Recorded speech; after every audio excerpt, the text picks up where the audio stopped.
Hello everyone, welcome to Eklavya study point. आज हम class 12th political science का जो 7th चैप्टर है, रीजनल एस्पिरेशंस, इसको करने वाले हैं। और 2025-26 सेशन के स्टूडेंट्स के लिए एकदम लेटेस्ट वीडियो है। तो चलिए वीडियो को आगे बढ़ाते हैं। जो भी नोट्स हैं आपको हमारे टेलीग्राम ग्रुप पे मिल जाएंगे। @class12 ESP न्यू ग्रुप, ये ग्रुप का यूज़र नेम है।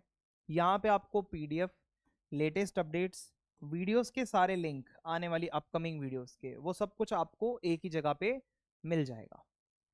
अगर आपकी कोई क्वेरी है तो इंस्टाग्राम पे आप फॉलो कर सकते हैं, eklavyastudypoint.com।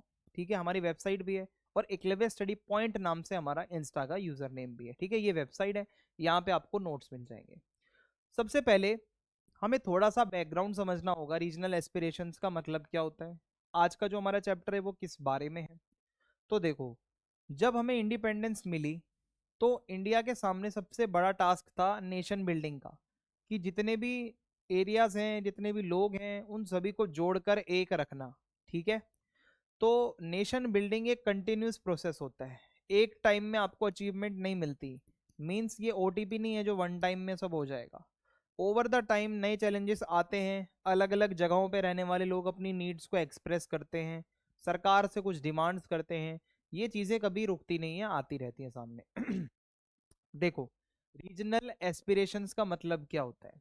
रीजनल एस्पिरेशंस का मतलब होता है कुछ डिमांड्स जो कि अलग अलग जगहों से आ रही है, जो लोग सरकार से चाहते हैं कि ये चीज सरकार करे। लोग चाहते हैं कि उन्हें ज्यादा पावर मिले या ज्यादा ऑटोनमी मिले। लोग चाहते हैं उनका इकोनॉमिक डेवलपमेंट हो अच्छा। लोग चाहते हैं उनकी लैंग्वेज, उनका कल्चर, उनकी ट्रेडिशंस को प्रोटेक्ट किया जाए। तो ये जो डिमांड्स आती हैं ये अक्सर उठती हैं जब लोगों को लगता है उनके साथ ट्रीटमेंट जो है वो अनइक्वल हो रहा हो, या उनको नेगलेक्ट किया जा रहा हो। उनको लगे कि भाई हमें इग्नोर मारा जा रहा है, हमारी जो नीड्स हैं वो सरकार उसके ऊपर ध्यान नहीं दे रही। तो इस वजह से ये एस्पिरेशंस उठती हैं, ये डिमांड्स उठती हैं। ठीक है, डेमोक्रेसी एंड रीजनल डिमांड्स। देखो, इंडिया का जो डेमोक्रेटिक पूरा एक सिस्टम है, वो लोगों को अलाउ करता है कि हाँ, अगर आपकी कोई डिमांड है तो आप रखो, पीसफुली आप अपनी आवाज को रखो, आपकी आवाज को सुना जाएगा।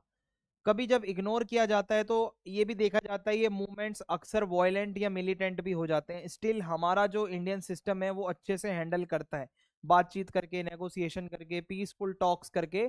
मतलब हमारे लीडर्स का मानना है कि लोगों को सेटिस्फाई रखो, जनता को कोई प्रॉब्लम नहीं होनी चाहिए। ठीक है, अब 1980s का वो दौर था जब रीजनल मूवमेंट्स का राइज देखने को मिलता है, बहुत सारे।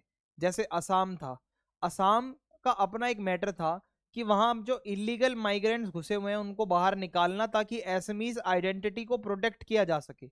ऐसा ना हो असम के अंदर बाहर के लोग ज्यादा आ जाएं और असामीज लोग जो हैं वो कम हो जाएं। पंजाब के अंदर वो चाहते थे अपनी अच्छी खासी ऑटोनमी, और इसी टाइम पे खालिस्तानी मूवमेंट भी चल रहा था जो पंजाब को इंडिया से अलग करना चाहते थे। मिजोरम के अंदर भी आर्म्ड स्ट्रगल चल रहा था, और एट द एंड वहां पे मिजो पीस अकॉर्ड साइन हुआ। जम्मू कश्मीर के अंदर भी टेंशन्स लगातार बनी रहती थी, है ना। ये सारे मैटर पढ़ाऊंगा मैं आपको इस चैप्टर में, जम्मू कश्मीर का मैटर डिटेल में घुस के आपको बताऊंगा कि आखिर कश्मीर की प्रॉब्लम्स क्या थी, आखिर कश्मीर वैली, कश्मीर घाटी, जम्मू क्या है, ये सब हम पढ़ेंगे इस चैप्टर के अंदर। तो हमारी गवर्नमेंट ने हमेशा डेमोक्रेटिक रिस्पॉन्स दिया है। अगर कोई भी इश्यूज हैं तो हमें उसको सप्रेस नहीं करना, हमें उसको सुनना है, हमें डायलॉग्स, हमें बातचीत करनी है। और कुछ स्टेट्स को तो स्पेशल स्टेटस भी दिया गया और नए स्टेट्स भी बनाए गए लोगों की इच्छा पर। तो मान के चलो, गवर्नमेंट हमारी हमेशा से सप्रेशन के सपोर्ट में नहीं है, गवर्नमेंट सॉल्यूशन चाहती है, and that to with dialogues, बातचीत करके। ओके, 1980s का टाइम था और रीजनल एस्पिरेशंस का राइज होने लग रहा था। ठीक है, और कई जगह पे आर्म्ड रिवोल्ट्स थे, कहीं पे गवर्नमेंट ने रिप्रेस भी किया होगा, तो कहीं कहीं पर पॉलिटिकल और इलेक्टोरल प्रोसेस भी ब्रेक डाउन हो गए थे। ज्यादातर जो मूवमेंट्स थे वो लंबे समय तक चले, लेकिन फाइनली एक नेगोशिएशन हुआ, अकॉर्ड साइन हुए, पीसफुल एग्रीमेंट हुआ एट द एंड। सो ये जो अकॉर्ड्स होते थे ये कॉन्स्टिट्यूशन के अकॉर्डिंग होते थे। ये दिखाता है कि इंडिया की प्रेफरेंस हमेशा से यही रही है कि हमें डायलॉग्स, बातचीत करके उस प्रॉब्लम को सॉल्व करना है, डिक्टेटरशिप नहीं दिखानी है। ठीक है, सो हमारी जो अप्रोच है, ये जो इतनी डाइवर्सिटी है, अलग अलग एरिया के लोग हैं हमारे इंडिया में, तो हमें ये है बेसिक आइडिया कि इंडिया का जो कॉन्स्टिट्यूशन है और जो नेशन बिल्डिंग का प्रोसेस है वो कुछ प्रिंसिपल्स पे बेस्ड है, जैसे unity in diversity, one nation many cultures. हमारे देश के अंदर एक ही देश है लेकिन कल्चर अनेक हैं, भाषाएं अनेक हैं। सो इंडिया किसी को सप्रेस नहीं करना चाहता, किसी की रीजनल आइडेंटिटी को हम रिस्पेक्ट करते हैं।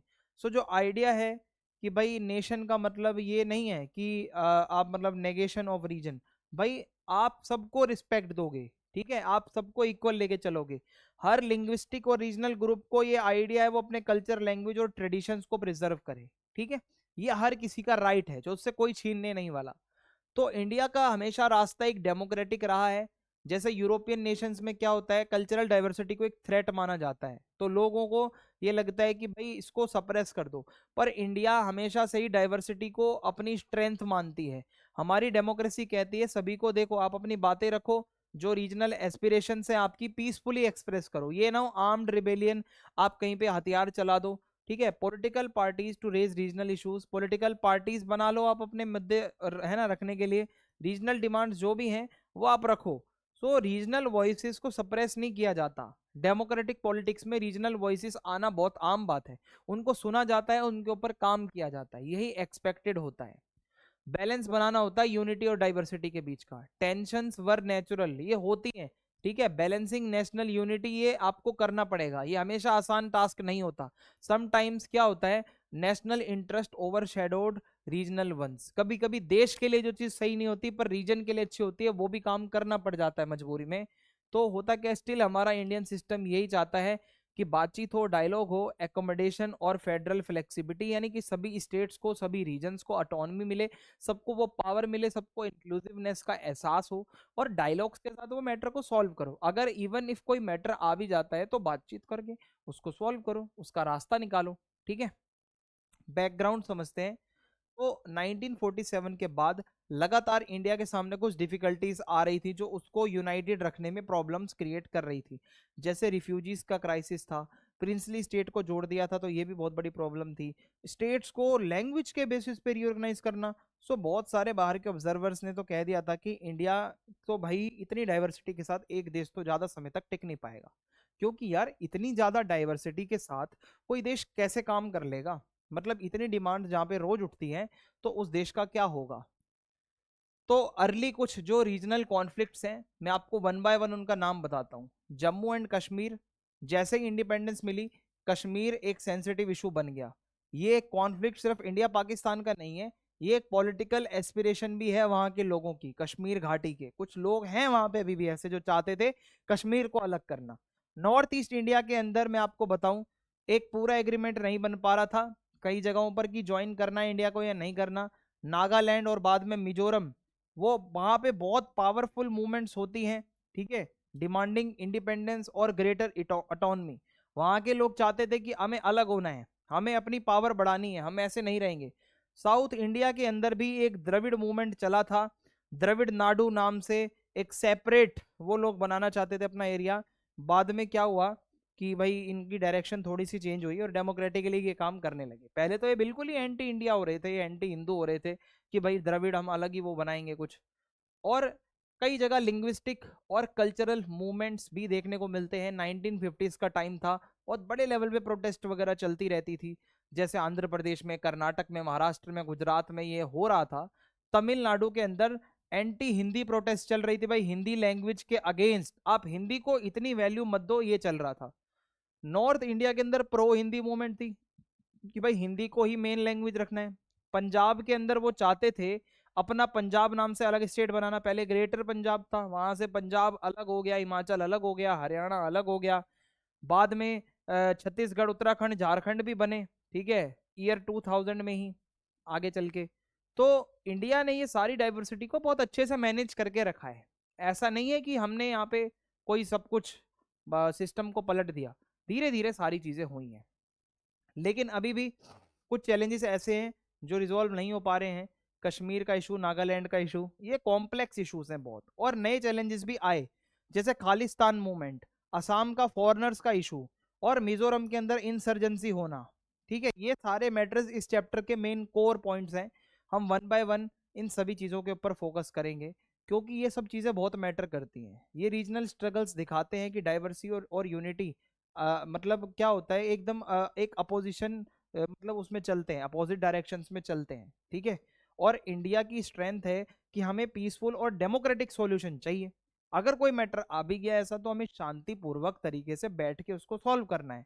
सो जो सक्सेसेस हैं या फेलियर्स हैं, इस चीज को कैसे भी हमने हैंडल किया है, ये हमारे लिए बहुत बड़ा लेसन रहा है। अगर कहीं लेसन मिला है, चाहे वो सक्सेस का हो चाहे वो फेलियर का हो, भाई लेसन तो लेसन होता है। तो अब हमारा पहला टॉपिक जो यहाँ से होगा वो होगा जम्मू एंड कश्मीर। जम्मू कश्मीर में क्या हुआ था, कैसे हुआ था, ये सारी बातें हम डिस्कस करेंगे। तो आइए देखते हैं। सबसे पहले तो इसको स्पेशल स्टेटस दिया गया था आर्टिकल 370 के अंदर, ठीक है। आर्टिकल 370 जम्मू कश्मीर को एक स्पेशल स्टेट बनाता है, हमारे कॉन्स्टिट्यूशन के अंदर क्लियरली इस चीज को मेंशन किया गया था। तो ये बोला गया जम्मू कश्मीर के पास खुद का कॉन्स्टिट्यूशन होगा, खुद का फ्लैग होगा, खुद की अटोनमी होगी अपने इंटरनल मैटर्स पे, ठीक है। डिफेंस, फॉरेन अफेयर्स और कम्युनिकेशन को छोड़कर बाकी सब, पुलिस पुलिस सब इनकी खुद की होगी। और ये जो स्पेशल स्टेटस है, इसकी वजह से भी कुछ ज्यादा पीस वहां पर नहीं आ पाई। ये स्पेशल अधिकार दिए गए थे इनको, लेकिन फिर भी वहां पे वो शांति जो आनी थी वो नहीं आई। वॉयलेंस देखो, डिस्पाइट इसके बावजूद भी जम्मू कश्मीर में टेररिज्म चलता रहता, पाकिस्तान से आतंकवादी लगातार यहाँ पे आ रहे थे, और इंटरनल पॉलिटिकल इनस्टेबिलिटी बहुत ज्यादा थी, लगातार वहां डेमोक्रेटिक गवर्नमेंट्स को गिराना और हजारों लोगों की जान जाना, सिविलियंस की, सिक्योरिटी पर्सनल्स की, और मतलब मिलिटेंट वहां पे क्या करते हैं, लगातार अटैक करते रहते हैं, बॉम्ब ब्लास्ट वगैरह। और कश्मीरी पंडित्स जो हिंदू माइनॉरिटी वहां पे रहती थी उनको उनके घरों से निकाल दिया गया। सबसे बड़ा मैटर कश्मीर का मेरे नजर से ये है कि कश्मीर वैली से जो उनका घर था, उनको वहां से निकाल दिया गया धमकियां देकर। 1990s में एक मूवी आई थी कश्मीर फाइल्स, अगर आपने देखी हो, नहीं देखी तो उसको जो देख लेगा उसकी आंखें खुल जाएंगी कि क्या क्या हुआ था और इस मैटर को कैसे दबा दिया गया। लोगों को जानकारी नहीं मिल पाई कि आखिर हुआ क्या था उन लोगों के साथ। तो अब फिलहाल जम्मू कश्मीर को अगर आप देखो, ये कुछ ऐसा दिखता है। एक तरफ हमारा कश्मीर है, एक तरफ हमारा जम्मू है, एक तरफ लद्दाख है, ठीक है। ये इस तरीके से इसकी कुछ ज्योग्राफी दिखती है, या फिर आप मैप वगैरह में जो उसको देख पाते हो, ऐसा ही कुछ दिखता है। तो सोशल एंड पॉलिटिकल रीजन्स की बात करूं, तो एक तो यहाँ पे जम्मू है जो कि थोड़ा नीचे की तरफ पड़ता है, और यहाँ हिंदू पॉपुलेशन ज्यादा है, मुस्लिम्स भी रहते हैं और सिख भी रहते हैं। कश्मीर के अंदर ज्यादातर कश्मीर वैली में लोग रहते हैं, मोस्टली मुस्लिम्स हैं, कुछ हिंदू हैं, सिख भी हैं और बुद्धिस्ट लोग भी हैं। लद्दाख थोड़ा पहाड़ी इलाका है, और यहाँ पे बुद्धिस्ट और मुस्लिम लोग रहते हैं। तो ये तीन एरिया हैं। जम्मू जहाँ पे हिंदू लोग ज्यादा हैं, कश्मीर जहाँ पे मुस्लिम्स ज्यादा हैं, लद्दाख यहाँ पे जो बुद्धिस्ट लोग हैं और मुस्लिम्स लोग हैं वो ज्यादा हैं। तो ये पूरा रीजनल एक क्लासिफिकेशन हो जाएगा, जम्मू एंड कश्मीर इस तरीके से बटा हुआ है। अब 2019 में क्या हुआ, ये इतने चैलेंजेस आ रहे थे तो आर्टिकल 370 को हटा दिया गया मोदी सरकार द्वारा, बीजेपी की गवर्नमेंट ने इसको हटा दिया और जम्मू कश्मीर को रीऑर्गेनाइज किया गया। अब दो टेरिटरी बनाई गई, यूनियन टेरिटरी, एक जम्मू एंड कश्मीर जहां पे लेजिस्लेटिव असेंबली बनाई गई, और लद्दाख जहां पे लेजिस्लेटिव असेंबली नहीं बनाई गई। तो इस तरीके से जम्मू एंड कश्मीर और लद्दाख, ये दो यहाँ पे बन जाते हैं, ठीक है, जो मैंने आपको स्टार्टिंग में ही दिखाया था। एक ये जम्मू एंड कश्मीर हो गया आपका, और ये एक आपका लद्दाख हो गया। ये दो यूनियन टेरिटरीज 2019 में बनाई गई। पहले ये पूरा एक होता था, Jammu and Kashmir state with special status under article 370। इसको मोदी सरकार ने हटा दिया पूरी तरीके से, ठीक है। अब हुआ क्या, 1947 के पहले की कहानी समझो कि यहाँ पे सारा मैटर क्या चलता था। जम्मू और कश्मीर के अंदर क्या था, एक राजा था, प्रिंसली स्टेट हुआ करता था, महाराजा हरि सिंह वहां के रूलर थे। और इंडिया और पाकिस्तान जब बने 1947 में, तो महाराजा हरि सिंह दोनों में कहीं नहीं जाना चाहते थे, वो चाहते थे इंडिपेंडेंट बनाना कश्मीर को। तो पाकिस्तान का मानना था कश्मीर हमारा होना चाहिए क्योंकि मुस्लिम ज्यादा हैं, लेकिन जो कश्मीर के लोग थे वो खुद को कश्मीरी पहले मानते हैं, ये मुस्लिम बाद में मानते हैं, मतलब उनकी अपनी कश्मीरियत है, कश्मीरी वो खुद को पहले मानते हैं। सो एक रीजनल आइडेंटिटी को वो कहते हैं कश्मीरियत, जहां उनकी एक कल्चर, एक यूनिटी है, कश्मीरी लोग सारे मिलजुल कर एक रहना चाहते थे, ना वो पाकिस्तान के साइड जाने में इंटरेस्टेड थे। सो ये मैटर पहले स्टार्ट होता है। अब यहाँ पे एक नेता का नाम आता है Sheikh Abdullah and the National Conference. अब यहां से आप इस मैटर को समझना थोड़ा ध्यान से। जम्मू कश्मीर का एक बहुत पॉपुलर पॉलिटिकल ग्रुप था द नेशनल कॉन्फ्रेंस, जिसके नेता थे शेख अब्दुल्ला, और वो महाराजा के रूल को अपोज करते हैं। वो चाहते थे डेमोक्रेसी और रिफॉर्म्स, लेकिन पाकिस्तान में जाना नहीं चाहते थे। ये पार्टी खुद को सेक्युलर कहती थी, और इंडियन नेशनल कांग्रेस से ये लोग बहुत क्लोज थे। शेख अब्दुल्ला बहुत अच्छे दोस्त थे जवाहरलाल नेहरू के भी, तो ये थोड़ा कांग्रेस से मिलके काम करना चाहते थे, राजा महाराजा को साइड करना चाहते थे। हुआ क्या, 1947 का टाइम था। अक्टूबर 1947 में एक ट्राइबल इन्वेडर जो पाकिस्तान से आए थे, ये कश्मीर में घुस गए उसको कैप्चर करने के लिए। मतलब कुछ आतंकवादी, कुछ इन्वेडर्स आके घुसपैठिए घुस गए। तो महाराजा थोड़ी प्रॉब्लम में आ गए। उन्होंने इंडिया से हेल्प मांगी कि भाई ये सारे लोग हमारे अंदर घुस के आ जाएंगे, यहाँ पे कुछ हेल्प करो हमारी। तो इंडिया ने बोला हम आपकी पूरी मदद करेंगे, पर आप पहले इंस्ट्रूमेंट ऑफ एक्सेशन साइन कर लो, हमारे साथ जुड़ जाओ, ऑफिशियली जम्मू कश्मीर को इंडिया का पार्ट बना लो, हम अपनी एयरफोर्स नेवी आर्मी सब भेज देंगे, आप एक बार हमारे साथ आ जाओ। तो इंडियन फोर्सेस ने तुरंत उन इन्वेडर्स को भगा दिया, और कश्मीर वैली का बहुत सारा हिस्सा उन्होंने सुरक्षित कर लिया। पर पाकिस्तान ने कुछ हिस्सा कब्जा लिया, जिसको आज कहा जाता है पीओके, पाक ऑक्यूपाइड कश्मीर। ये हिस्सा थोड़ा सा देर होने की वजह से कुछ हिस्सा उन्होंने इलीगल तरीके से हड़प लिया। अब यूएन यहाँ पे इन्वॉल्व हो जाता है, ये मैटर यूएन में गया। 21 अप्रैल 1948 को यूएन ने एक रेजोल्यूशन पास किया, बोला पाकिस्तान अपने सारे सिपाही पीछे करे और जो कश्मीर से दूर हो जाए। India should then reduce its forces to maintain only law and order. ठीक है, कि भाई सिर्फ लॉ एंड ऑर्डर मेंटेन करना है, ज्यादा फोर्स ना हो। फाइनली एक पब्लिक वोटिंग करवाई जाए, लोगों को पूछो कि भाई उनको कहाँ रहना है, इंडिया में या पाकिस्तान में या इंडिपेंडेंट। लेकिन ये कभी हुआ नहीं, ये वोटिंग वाला सीन। तो पाकिस्तान ने बोला कि भाई हम यहाँ से हटेंगे नहीं, अपना ऑक्यूपाइड एरिया हम किसी को देंगे नहीं, अभी ये हमारा है वो कह रहे हैं, लेकिन है ये इंडिया का। ठीक है, अब आगे क्या होता है, special status and Sheikh Abdullah leadership. March 1948 को शेख अब्दुल्ला प्राइम मिनिस्टर बनते हैं जम्मू एंड कश्मीर के। वहां पे क्या होता था, पहले स्टेट के हेड को ही प्राइम मिनिस्टर मान लिया जाता था। ठीक है, तो to respect the state's unique situation, हम चाहते थे कश्मीर वालों को थोड़ा सा स्पेशल फील करवाना, तो इंडिया ने क्या करा, उसको 370 आर्टिकल बना के दिया, जिसमें कुछ स्पेशल पावर थी। और जो पोजीशन थी प्राइम मिनिस्टर की, existed until later replaced by the term chief minister. बाद में इसको रिप्लेस करके एक टर्म आई चीफ मिनिस्टर, वरना पहले स्टेट्स के पीएम ही हुआ करते थे, प्रधान हुआ करते थे, प्रधानमंत्री। बाद में चीफ मिनिस्टर वाला टर्म आया। अब एक्सटर्नल डिस्प्यूट क्या है इंडिया पाकिस्तान का, देखो 1947 से लेकर जो जम्मू कश्मीर का इशू है, एक बहुत बड़ा कॉन्फ्लिक्ट का मुद्दा रहा है।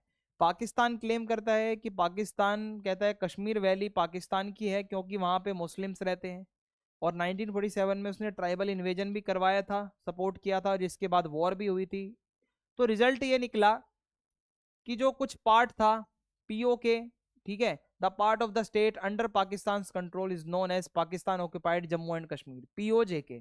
ठीक है, ये वाला वो हिस्सा है जिसको पाकिस्तान कब्जा करके बैठा है, इंडिया का है। ठीक है, सो इंडिया कहता है कि भाई India maintain that this is its own territory under illegal occupation. हम कहते हैं ये हमारी ही टेरिटरी है, लेकिन इस पे ऑक्यूपेशन जो है वो इलीगल है।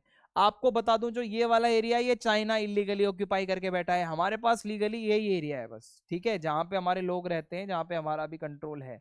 फिलहाल ये ऊपर वाला एरिया, ये वाला चाइना और पाकिस्तान इलीगली कब्जा करके बैठे हैं हमारा। ठीक है, सो कश्मीर एक सेंट्रल इशू रहा है इंडिया पाकिस्तान के मुद्दे का, जिसकी वजह से 1947 में वॉर हुई, 65 में वॉर हुई, 71 में वॉर हुई, और इवन 1999 की कारगिल वॉर भी हुई। तो मुद्दे तो हैं कि भाई हाँ, कश्मीर इतना छोटा मुद्दा नहीं है। इंटरनल भी, ये एक्सटर्नल बताया था मैंने आपको, जो पाकिस्तान के साथ पंगा था। अब इंटरनल डिस्प्यूट क्या है कश्मीर का, आप उसको समझो। इंडिया के अंदर जो पॉलिटिकल स्टेटस है जम्मू एंड कश्मीर का, वो भी एक डिबेट का मैटर रहा, जो उसको स्पेशल स्टेटस दिया गया आर्टिकल 370 का। जम्मू कश्मीर को स्पेशल अटोनमी, स्पेशल पावर दी गई, और बोला गया आप अपना अपना कॉन्स्टिट्यूशन बनाओ, अपने अलग लॉज बना सकते हो, इन चीज़ों को छोड़कर स्पेशल राइट्स होंगे, आपकी ज़मीन कोई नहीं खरीदेगा यहाँ पे, एंड बहुत सारे ऐसी चीज़ें थी। और इससे क्या हुआ कि बहुत लोग खफा हो गए जो हमारे बाकी जगहों के थे, भाई जम्मू कश्मीर को इतना स्पेशल क्यों बनाया जा रहा है, ऐसा क्या है। तो एक तो नजरिया ये है, नंबर 1, ठीक है, outside Jammu and Kashmir rest of India many people, जो लोग थे इंडिया के अंदर, वो ये कहते हैं कि जो स्टेट है इसको भाई नॉर्मल जो बाकी स्टेट है उसकी तरह ट्रीट क्यों नहीं कर रहे हो आप, ठीक है। आर्टिकल 370 को हटाओ, रिमूव करो, नेशनल यूनिटी खतरे में आ जाएगी अगर आप सिर्फ जम्मू कश्मीर को ही आप सारी पावर्स दे दोगे, बाकी के लोग पागल तो है नहीं। और दूसरा व्यू पॉइंट ये है, विद इन जम्मू कश्मीर खासकर कश्मीर वैली के लोगों का मानना है कि आर्टिकल 370 जो है उससे हमें उतनी ऑटोनॉमी नहीं मिली, हमें तो भाई और पावर चाहिए। एक ये भी नजरिया है, इतना सब होने के बाद भी वो कहते हैं हमें और चाहिए। जैसे कि सबसे पहला प्रॉमिस पूरा करो, जो प्लेबिसाइट का प्रॉमिस हुआ था, वोटिंग करवाएंगे। जब जम्मू कश्मीर इंडिया में ज्वाइन हुआ था तो प्रॉमिस हुआ था लोगों से कंसल्ट किया जाएगा, और ये कभी हुआ नहीं, तो ये उन्हें लग रहा है धोखा हो गया हमसे। Erosion of autonomy over the time, बहुत सारे सेंट्रल लॉज और institutions were extended to Jammu and Kashmir reducing its autonomy. बहुत सारी चीजें जो जम्मू कश्मीर में नहीं आनी चाहिए थी वो कहते हैं ये लोग आए, बहुत सारे कानून हमारे लिए बनाए गए जो कि नहीं बनने चाहिए थे। सो पीपल डिमांड करते हैं एक ग्रेटर स्टेट ऑटोनमी, यानी कि हमारी पावर्स जो हमारे पास थी और ज्यादा बढ़ाकर हमें वापस दी जाए। वीक डेमोक्रेसी, बहुत सारे कश्मीरी लोगों का मानना है democracy was not truly functioning in their state, वहां पे डेमोक्रेसी सही से नहीं चल रही है, और उनको लगता था कि इलेक्शंस में बहुत मैनिपुलेशन होता है और लीडर्स जो हैं were not freely chosen by the people. यानी कि यहाँ पे क्या हो रहा है, लोग अपने नेताओं को नहीं चुन पा रहे हैं, यहाँ पे धोखाधड़ी बहुत चल रही है। ये एक शिकायत थी कश्मीर के लोगों की, ठीक है। Politics in Jammu and Kashmir since 1948, अब मैं आपको वहां की पॉलिटिक्स के बारे में बताऊंगा, कैसे कैसे लीडर आए और गए और क्या क्या वहां पे हुआ। सबसे पहले शेख अब्दुल्ला के टाइम से ये पॉलिटिक्स स्टार्ट होती है। जैसे ही जम्मू कश्मीर इंडिया का पार्ट बना, शेख अब्दुल्ला को प्राइम मिनिस्टर बनाया गया था, जैसे मैंने आपको पीछे बताया। तो उन्होंने कुछ लैंड रिफॉर्म्स करे, कुछ लोगों की भलाई के लिए पॉलिसीज के लिए काम करा, और इससे फायदा हुआ वहाँ के किसानों को, और जो वहाँ के लैंडलॉर्ड्स थे उनकी थोड़ी सी पावर कम हो गई इसकी वजह से। हाउएवर, अभी भी क्या होता है, differences grew between him and the central government. अभी भी ये कुछ ऐसी बातें रखना चाहते थे, सेंट्रल गवर्नमेंट कुछ और करना चाहती थी। जैसे the degree of autonomy Jammu and Kashmir should have, कितनी पावर JNK को दी जाए। Sheikhs views on the states relationship with India, कि भाई इंडिया के साथ जम्मू एंड कश्मीर का रिलेशनशिप कैसा होगा। कि भाई 1953 में शेख अब्दुल्ला को उनके ऑफिस से डिसमिस कर दिया गया एंड उनको कई सालों तक डिटेन करके रखा गया। इससे क्या हुआ कि भाई बहुत लोगों में गुस्सा भी आ गया कि हमारे नेता को जेल में कैसे डाल दिया, ये तो गवर्नमेंट हमारे अगेंस्ट है। अब उसके बाद एरा एक शुरू होता है सेंट्रल कंट्रोल का और वीक डेमोक्रेसी का, 1953 से 74 के बीच। जैसे ही शेख अब्दुल्ला को डिसमिस किया गया, जो सेंट्रल गवर्नमेंट है वो बहुत ही डोमिनेंटली एक्टिव हो गई जम्मू कश्मीर की पॉलिटिक्स में। The leadership that replace Sheikh did not have strong public support, जो शेख अब्दुल्ला के बाद जो लीडर्स आए वो उतने ज्यादा पब्लिकली फेमस नहीं थे। सो सिर्फ सेंट्रल गवर्नमेंट की वजह से ही, सपोर्ट की वजह से वो लोग वहां पे रूल कर पा रहे थे। सो इलेक्शंस या तो बहुत ज्यादा रिजिड होते थे या मैनिपुलेटेड होते थे। पब्लिक का जो विश्वास था वो डेमोक्रेसी से उठ गया था जम्मू कश्मीर के लोगों का। सो कांग्रेस पार्टी ने थोड़ा थोड़ा अपना एक्सपेंड किया अपना कंट्रोल। जैसे a truncated National Conference without Sheikh ruled for a while with Congress support, एक नेशनल कॉन्फ्रेंस जहां पे शेख अब्दुल्ला ही नहीं थे, कांग्रेस की सपोर्ट से चली। बाद में नेशनल कॉन्फ्रेंस मर्ज हो गई कांग्रेस के साथ, और इससे क्या हुआ, सीधा कांग्रेस क्या सेंटर में थी, तो अब सीधा वो जम्मू एंड कश्मीर के पॉलिटिक्स में कांग्रेस एक्टिव हो गई जो पहले नहीं थी। अब 1965 में कॉन्स्टिट्यूशनल चेंज आता है। द टाइटल प्राइम मिनिस्टर, जो जम्मू कश्मीर का हेड होता था उसको पहले प्राइम मिनिस्टर कहा जाता था, तो उसको अब कर दिया गया चीफ मिनिस्टर यानी कि CM। अब PM नहीं होगा, वो CM होगा। तो Ghulam Mohammad Sadiq became the first chief minister of Jammu and Kashmir. तो जैसे ही ये टर्म चेंज हुई तो सबसे पहले जो चीफ मिनिस्टर बने वो गुलाम मोहम्मद सादिक बने, और इससे दिखता है कि हाँ भाई अब जम्मू कश्मीर को इंडिया के जैसा बनाया जा रहा था। 1974 में इंदिरा गांधी और शेख अकॉर्ड होता है। कई सालों के नेगोशिएशन के बाद इंदिरा गांधी और शेख अब्दुल्ला के बीच एक एग्रीमेंट होता है 1974 में, और इसको एक नाम दिया गया इंदिरा शेख अकॉर्ड्स। तो शेख अब्दुल्ला ने बोला कि हाँ जम्मू एंड कश्मीर इंडिया का पार्ट है, लेकिन ही वॉज क्या होता है कि ही वॉज री इंस्टेटेड एज चीफ मिनिस्टर इन 1975, वापिस से उसको जो है वो CM बनाया गया। और नेशनल कॉन्फ्रेंस को रिवाइव किया गया और 1977 के वो इलेक्शंस भी जीती। ठीक है, तो जब शेख अब्दुल्ला वापस आए, क्योंकि ये लोगों के नेता था ये, अब लोग इस पे विश्वास करते थे, मुस्लिम्स बहुत थे वहां पे, तो वापस आया तो लोगों का थोड़ा भरोसा भी वापस आया। अब जब शेख अब्दुल्ला की डेथ हो गई, तो अब यहाँ पे क्या होता है समझते हैं। शेख अब्दुल्ला की डेथ होती है 1982 में, और उनके बेटे फारूक अब्दुल्ला चीफ मिनिस्टर बनते हैं जम्मू एंड कश्मीर के। और 1984 में he was dismissed by the governor, वहां के गवर्नर ने उसको हटा दिया, क्योंकि भाई सेंट्रल गवर्नमेंट का पूरा प्रेशर था। और a breakaway faction of the national conference formed the government briefly. This deepened people's anger against Delhi's interference. तो जो यहाँ सेंट्रल गवर्नमेंट दिल्ली से काम कर रही थी, इंटरफेयर कर रही थी बार बार, लोग बहुत ज्यादा अब यहाँ पे गुस्सा हो जाते हैं। और 1986 में नेशनल कॉन्फ्रेंस और कांग्रेस अलायंस बनता है।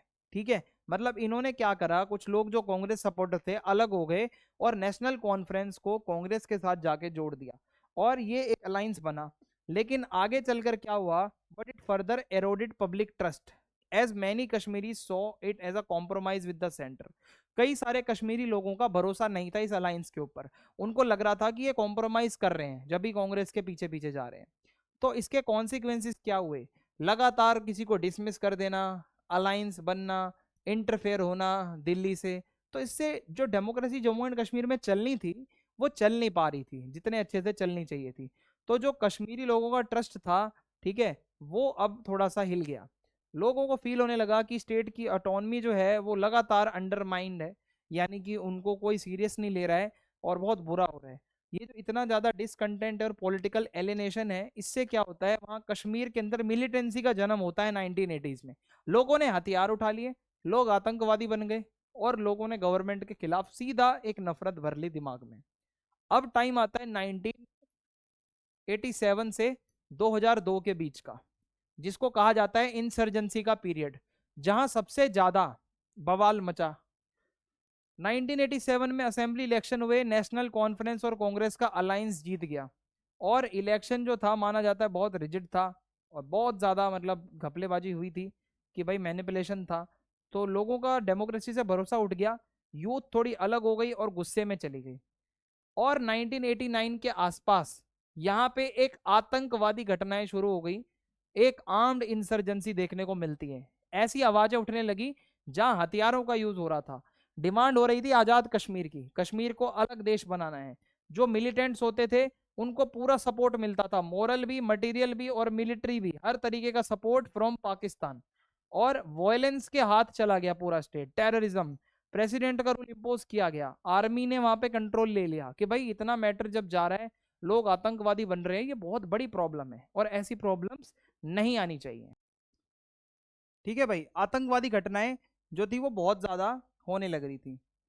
इम्पैक्ट ऑफ इंसर्जेंसी 1990s अभी हमारा अगला टॉपिक है। अब ये इंसर्जेंसी की वजह से हुआ क्या, देखो बहुत बड़े लेवल पे वॉयलेंस, टेररिज्म, कई हजारों लोगों की जान गई, जिसमें सिविलियंस भी थे, मिलिटेंट्स भी रोज मारे जा रहे थे, सिक्योरिटी फोर्सेस के बहुत सारे लोग थे जिन्होंने अपनी जान गंवाई। खासकर जो कश्मीरी पंडित थे, उनको तो फोर्स किया गया कि कश्मीर घाटी से निकल जाओ, उनको बोला गया आपको मार दिया जाएगा, उनको दहशत में रखा गया, डराया गया, धमकाया गया, निकल जाओ। और डेमोक्रेसी पूरी कोलैप्स हो गई। There were no assembly elections for 6 years, मान के चलो 1990 से लेकर 1996 तक कोई भी असेंबली इलेक्शंस भी नहीं हुए। और ये पूरे एरिया के अंदर लगातार क्रॉस बॉर्डर टेररिज्म बहुत ज्यादा देखने को मिलता है इस टाइम पीरियड में, और इंसर्जेंसी बहुत ज्यादा थी। फिर उसके बाद 1996 से 2002 के बीच में एक रिटर्न होता है, जो इलेक्शंस होते हैं बहुत लंबे समय बाद। नेशनल कॉन्फ्रेंस लीडरशिप थी फारूक अब्दुल्ला की, पावर में आते हैं और कहते हैं कि हाँ भाई हमें और पावर चाहिए। 2002 के इलेक्शंस में फिर क्या होता है, नेशनल कॉन्फ्रेंस जो है वो पावर से हार जाती है, और एक कोalition गवर्नमेंट जो है वो बनती है, PDP party, People's Democratic Party और कांग्रेस, ये मिलकर सरकार बनाते हैं। ठीक है, एक कोalition गवर्नमेंट आती है, और मुफ्ती मोहम्मद सईद जो हैं वो चीफ मिनिस्टर बनते हैं जम्मू एंड कश्मीर के। ठीक है, एक कोalition गवर्नमेंट आती है। 2002 के बाद से लगातार वहां पे कोalition गवर्नमेंट चल रही है। मुफ्ती मोहम्मद सईद जो पीडीपी के थे, उनका फोकस था हीलिंग टच पॉलिसी। ठीक है, उनका मतलब था कि वो थोड़ा सा करना चाहते हैं अच्छा, 2005 से 2008 के बीच गुलाम नबी आजाद कांग्रेस के थे, उनका टेनियर बहुत जल्दी खत्म हो गया था क्योंकि प्रेसिडेंट रूल वहां पे आ गया था 2008 में। फिर 2008 में इलेक्शंस हुए, नेशनल कॉन्फ्रेंस और कांग्रेस ने मिलकर एक सरकार बनाई। उमर अब्दुल्ला जो है वो चीफ मिनिस्टर बने 2009 से 2014 तक। और इस टाइम के अंदर बहुत ज्यादा प्रोटेस्ट वगैरह देखने को मिलती है, वैली के अंदर बहुत ज्यादा अनरेस्ट देखने को मिलता है। तो एक चीज तो क्लियर है, लगातार कॉलिशन गवर्नमेंट्स बन रही थी, एक फुल मेजोरिटी गवर्नमेंट नहीं बन पा रही थी। 2014 के इलेक्शंस के आगे की बात करूं तो सबसे ज्यादा वोटर टर्नआउट था पिछले 25 सालों में, अगर हम कंपेयर करें। एक पीडीपी प्लस बीजेपी का कोalition बनता है, मुफ्ती मोहम्मद सैयद दोबारा चीफ मिनिस्टर बनते हैं। बाद में उनकी डॉटर महबूबा मुफ्ती 2016 में चीफ मिनिस्टर बनती है, पहली सीएम थी ये जम्मू कश्मीर की। ठीक है, तो ये महबूबा मुफ्ती जो थी पहली सीएम थी। फिर उसके बाद अगर मैं आपको बताऊं, लगातार वायलेंस बढ़ता जा रहा था। महबूबा मुफ्ती के टाइम पे बहुत बड़े बड़े टेरर अटैक्स हुए, क्रॉस बॉर्डर टेंशंस बढ़ी, प्रोटेस्ट होने लग रहा था। 2018 में बीजेपी ने अपना सपोर्ट जो दिया हुआ था पीडीपी को वो वापस ले लिया और प्रेसिडेंट का रूल लगा दिया गया जम्मू कश्मीर के अंदर। ठीक है, और अब क्या हुआ, बीजेपी को समझ आ गया ये सारी जड़ें जो हैं कहीं ना कहीं आर्टिकल 370 से जुड़ी हुई है। ज्यादा पावर अगर हम इनको देंगे तो भाई कहीं ना कहीं ये देश को अलग कर रहे हैं। तो हुआ क्या, ये आर्टिकल 370 ही हटा दिया गया। 5 अगस्त 2019 को Jammu and Kashmir Reorganisation Act आया 2019 में, और आर्टिकल 370 को हटा दिया गया। जम्मू एंड कश्मीर को दो पार्ट में डिवाइड बाइफरकेट करके, जम्मू एंड कश्मीर जहां पे लेजिस्लेचर था और लद्दाख जहां पे लेजिस्लेचर नहीं था, तो ये दो यूनियन टेरिटरीज बनाई गई। यहाँ इलेक्शंस हो रहे हैं, यहाँ अभी भी इलेक्शंस नहीं होते। तो इस तरीके से ये यूटी बनाई गई। और आज की डेट में अगर मैं आपको बताऊं कि जम्मू कश्मीर और लद्दाख में हर तरीके के लोग हैं, रिलीजन अलग अलग है, लैंग्वेज, कल्चर। सो ये जो रीऑर्गेनाइजेशन हुआ, इसका मेन मकसद यही था कि बहुत अच्छे से जम्मू कश्मीर इंडिया से इंटीग्रेट हो, वहाँ की गवर्नेंस अच्छी हो और इक्वल डेवलपमेंट हो सारी जगहों का। ये ना हो सिर्फ कश्मीर वैली पे ही सारा फोकस है, बाकी जगहों पे ध्यान नहीं है। तो गवर्नमेंट ने अपने अंडर में सारा मैटर ले लिया। अब यहाँ पे हमारा अगला जो टॉपिक है वो है पंजाब। पंजाब भी अपने आप में बहुत ही ज्यादा सेंसिटिव जगह रही है, और पंजाब को मैं अब आपको समझाऊंगा। बैकग्राउंड समझो। इंडिपेंडेंस के बाद पंजाब जो है वहां पे बहुत सोशल, पॉलिटिकल और टेरिटोरियल ट्रांसफॉर्मेशन देखने को मिले हैं।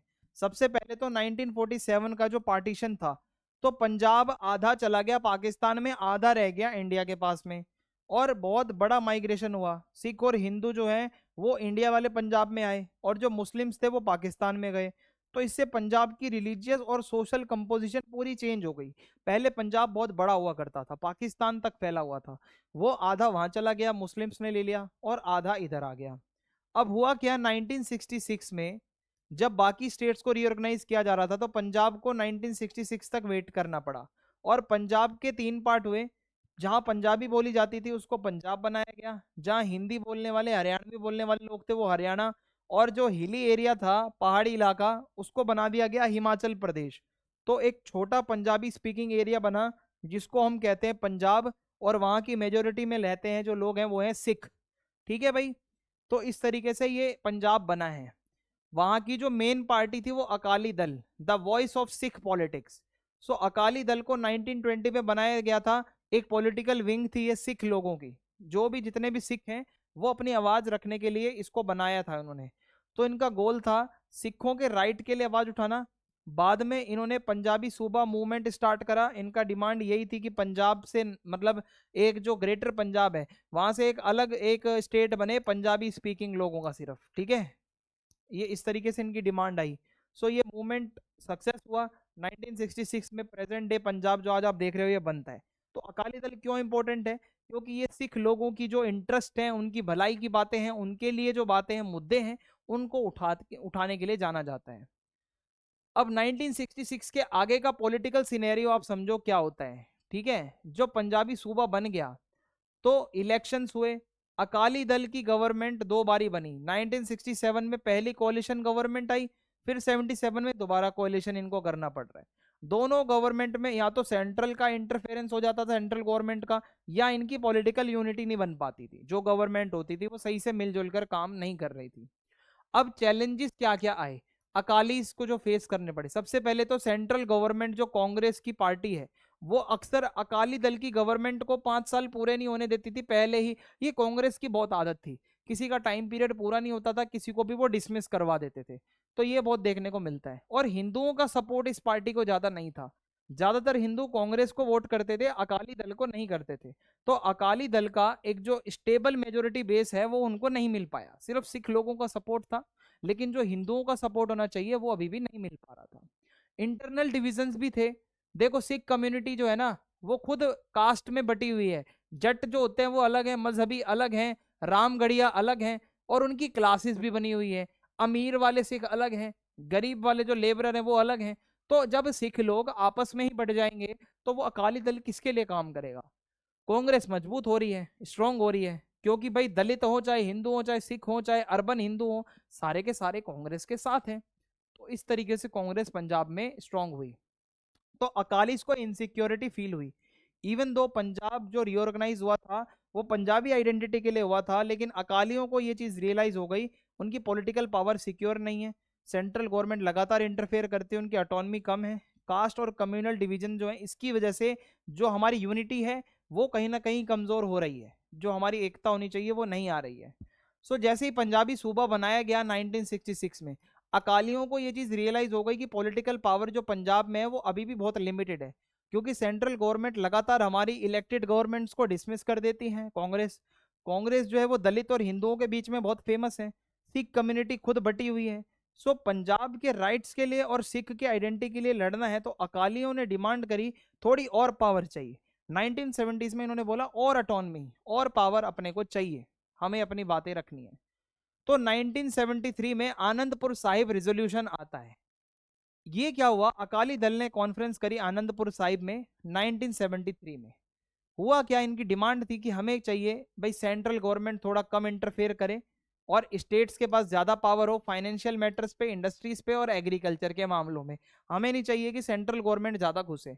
और रीडिफाइन सेंटर स्टेट रिलेशंस। तो सेंट्रल गवर्नमेंट सिर्फ और सिर्फ डिफेंस से रिलेटेड, फॉरेन अफेयर से रिलेटेड और कम्युनिकेशन से रिलेटेड काम करे, बाकी चीजें स्टेट्स को करने दो। बार बार आप मत घुसो, हमारी गवर्नमेंट को डिसमिस मत करो। और सिखों की जो आइडेंटिटी है, जो सिख कौम है, इनको बोला गया कि भाई उनका बोलबाला होना चाहिए पंजाब के अंदर। और ये क्या था, इन्होंने समझा कि हमें यूनिटी बनानी पड़ेगी भाई, सिख जो है उनकी यूनिटी बन नहीं पा रही है। तो ये सिखों के लिए था वैसे mainly. It was also seen as a plea to strengthen Indian federalism. सिखों से हटकर भी अगर आप देखो, एज अ स्टेट ही देख लो यार, कि ये फेडरलिज्म के लिए तो एक थ्रेट है ना, कि कांग्रेस की गवर्नमेंट बार बार अपने हिसाब से सब कुछ करवा रही है, इंटरफेयर कर रही है, नहीं होना चाहिए। Limited appeal and rising tensions. तो देखो ये जो जो रिजोल्यूशन था, इससे कोई ज्यादा सपोर्ट मिली नहीं सारे सिखों ने। मतलब बहुत लोगों को लगा ये बहुत पॉलिटिकल मैटर है, डेली इश्यूज तो इसमें कवर हो नहीं रहे हैं। लेकिन जैसे ही अकाली दल की गवर्नमेंट को डिसमिस किया गया तो टेंशनें बढ़ गई। अकाली दल ने एक मूवमेंट चलाया, पानी के कौन कितना पानी रखेगा, पंजाब हरियाणा राजस्थान के बीच जो पानी बंटता है कौन कितना पानी रखेगा, इसको लेकर भी एक बवाल छिड़ गया। तो धीरे धीरे जो रिलीजियस लीडर्स थे उन्होंने क्या करा, एक अलग ही सिख आइडेंटिटी मतलब इन्होंने बनाने की कोशिश करी, एक पोलराइजेशन, कि हम सिख सिख लोग क्यों ना अलग हो जाएं। कुछ कुछ लोगों ने बोला क्यों ना हम अलग इंडिया से ही हो जाएं, अपना अलग ही कुछ बना लें। सो अब यहाँ पे ये मिलिटेंट बन गए 1980s में। जो लीडरशिप थी वो धीरे धीरे मॉडरेट्स होते थे पहले अकालीस, अब थोड़े अकाली जो आए ना जो लीडर्स वो एक्सट्रीमिस्ट थे, थोड़ा ज्यादा गुस्से वाले थे। और ये अब कह रहे हैं हथियार उठा लो और सिखों के लिए नेशन ही अलग बना दो, खालिस्तान इंडिया से अलग करके। तो भाई ऐसा तो हो नहीं सकता। अगर आप बोलो, इन्होंने अपना हेडक्वार्टर बनाया गोल्डन टेम्पल अमृतसर में, ठीक है, इन लोगों ने। और बाद में क्या हुआ, इन्होंने इतने हथियार भर दिए उसके अंदर। अभी आगे आपको मैं बताऊंगा कि आखिर हुआ क्या क्या था। ऑपरेशन ब्लू स्टार, जून 1984, ये डेट याद रखना। इंडियन आर्मी ने ऑपरेशन चलाया, ऑपरेशन ब्लू स्टार, आतंकवादियों को गोल्डन टेम्पल से निकालने के लिए। ये ऑपरेशन था कि भाई हाँ मिलिट्री की तो सक्सेस थी कि हाँ उनको निकाल दिया जो इनको चाहिए था। बट एक गलती हो गई, गोल्डन टेम्पल बहुत ही पवित्र जगह है, अब वहां पे आर्मी जूते चप्पल पहन के अंदर घुस रही है, गोलियां बरसा रही हैं, तो भाई सिख सेंटिमेंट्स तो हर्ट होंगे। अब होगा क्या, बहुत डैमेज हुआ इतनी पवित्र जगह पे, लोग हर्ट हो गए वर्ल्ड वाइड। सिखों को लगा हमारे फेथ पे सीधा अटैक कर दिया ये तो। लोगों ने अब और ज्यादा भाई जो मिलिटेंसी का रास्ता अपना लिया, अब हम कांग्रेस को खासकर इंदिरा गांधी को नहीं छोड़ेंगे। भाई इंदिरा गांधी जी का असैसिनेशन करवा दिया अक्टूबर 1984 में।